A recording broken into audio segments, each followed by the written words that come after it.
Assalamualaikum warahmatullahi wabarakatuh. Perkenalkan, saya Muhammad Elfitra Salam, mahasiswa fisioterapi UI 2018. Pada kali ini, saya akan mencoba menjelaskan mengenai manajemen nyeri. Selamat menyaksikan.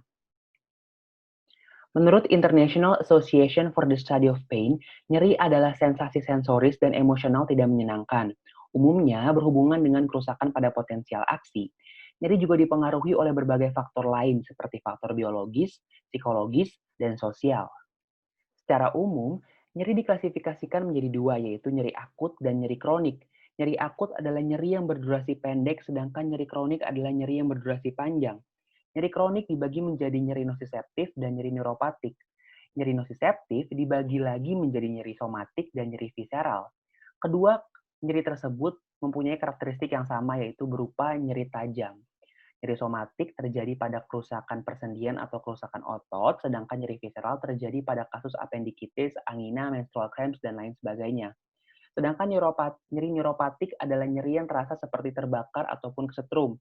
Nyeri ini terjadi pada kasus trigeminal neuralgia, avulsi neuralgia, dan lain sebagainya. Ada bagian otak utama yang merespon terhadap rangsangan nyeri, yaitu korteks somatosensori. Proses perjalanan nyeri dimulai dari transduksi, transmisi, modulasi, dan terakhir persepsi. Transduksi terjadi ketika nosireseptor menerjemahkan impuls nyeri.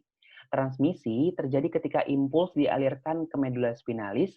Modulasi terjadi ketika proses amplifikasi sinyal terkait nyeri.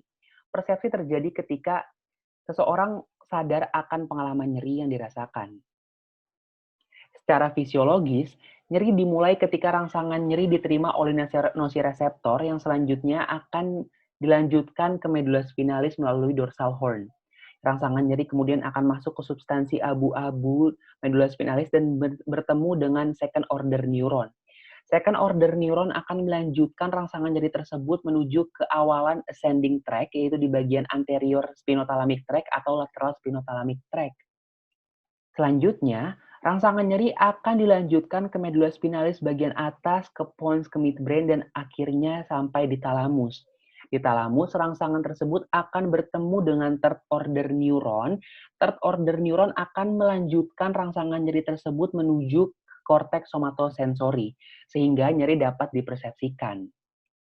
Selanjutnya, ada gate control theory, yaitu teori yang bertujuan untuk menginhibisi nyeri. Caranya adalah dengan stimulus mekanoreseptor yang akan menstimulasi inhibitory neuron di substansi gelatinosa. Kemudian akan terjadi pengeluaran neurotransmitter yaitu berupa enkefalin sehingga terjadi penurunan penghantaran stimulus nyeri ke otak. Selanjutnya ada alat ukur nyeri, terbagi menjadi unidimensional dan multidimensional. Unidimensional seperti Visual Analog Scale atau VAS, Verbal Rating Scale atau VRS, Numeric Rating Scale atau NRS. Sedangkan multidimensional seperti Miguel Pain Questionnaire atau MPQ, The Brief Pain Inventory, dan Pain Diary. Ini VAS, ini VRS dan NRS, VRS, NRS. Yang ini Miguel Pain Questionnaire, yang ini The Brief Pain Inventory, yang ini Pain Diary. Selanjutnya, nyeri dapat dikurangi secara farmakologi atau non-farmakologi, yaitu dengan pemberian anestesi lokal dan NSAIDs untuk mengurangi transduksi, anestesi lokal lagi untuk mengurangi transmisi, kombinasi anestesi lokal, narkotik, atau klonidin untuk mengurangi modulasi, anestesi umum, narkotik, atau paracetamol untuk mengurangi persepsi. Selain itu, fisioterapi juga dapat berperan dalam pengurangan nyeri, yaitu dengan terapi pasif dan terapi aktif. Terapi pasif berupa manipulasi dan masas, terapi aktif berupa patient-directed exercise, stretching, dan core stability techniques.